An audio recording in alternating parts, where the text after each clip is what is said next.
Slump cell किसी company के संपूर्ण व्यवसाय या उसके एक विशिष्ट प्रभाग को एकमुश्त समेकित कीमत पर हस्तांतरित करने को कहते हैं। इस एकमुश्त प्रतिफल का भुगतान पूरे व्यवसाय के लिए किया जाता है, जिसमें हस्तांतरित की जा रही व्यक्तिगत संपत्तियां और देनदारियों का अलग-अलग मूल्य निर्धारित नहीं किया जाता। यह कंपनियों द्वारा गैर प्रमुख व्यवसायों को बेचने या अपने परिचालन को सुव्यवस्थित करने के लिए उपयोग किए जाने वाला एक रणनीतिक कॉरपोरेट पुनर्गठन का साधन है।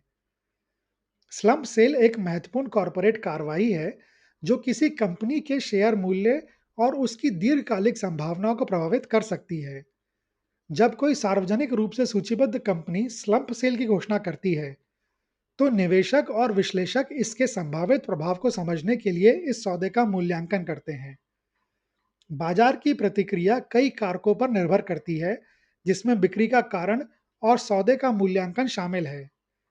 यदि बिक्री को किसी घाटे में चल रही या कम प्रदर्शन करने वाली इकाई को हटाने के तरीके के रूप में देखा जाता है, तो इसे आम तौर पर सकारात्मक माना जाता है। उदाहरण के लिए, यदि किसी कंपनी के शेयर कम दाम पर कारोबार कर रहे हैं, तो लाभदायक इकाई की स्लंप सेल शेयरधारकों के लिए छुपे हुए मूल्य को उजागर कर सकती है।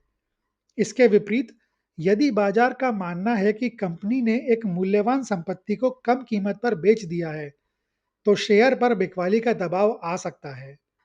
स्लंप सेल से प्राप्त आय का उपयोग कर्ज चुकाने, कंपनी के प्रमुख व्यवसायों में निवेश करने या शेयर धारकों को लाभांश के रूप में वितरित करने के लिए भी किया जा सकता है।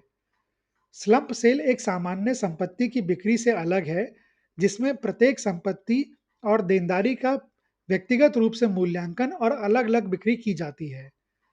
भारत में यह लेनदेन आयकर अधिनियम के विशिष्ट प्रावधानों द्वारा शासित होता है, जो यह बताता है कि पूंजीगत लाभ की गणना कैसे की जाती है। कुल मिलाकर, एक स्लंप सेल एक रणनीतिक व्यावसायिक निर्णय है, जो सीधे तौर पर कंपनी की वित्तीय सेहत और विस्तार से इसके शेयर बाजार के प्रदर्शन को प्रभावित करता है।